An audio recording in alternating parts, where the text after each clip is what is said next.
Heineke, was that what positions did you sweat over the most in terms of this team selection this week?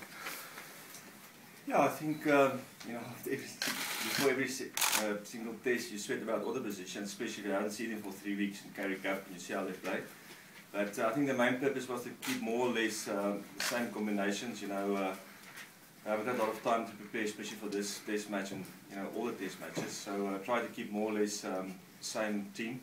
I think the forwards was probably easier because we're getting to establish back of forwards now, and very happy with the forwards at this stage. You've seen we've lost actually almost the whole team of forwards after the World Cup. I'm very happy with the forwards. And probably the most difficult one was probably Flyhalve and centre.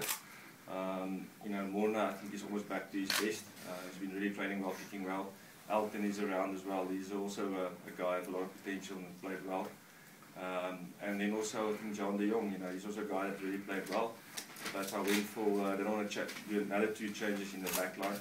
So I thought to go with Pat, but I highly rate John. He's playing better and better, and will get his chance soon.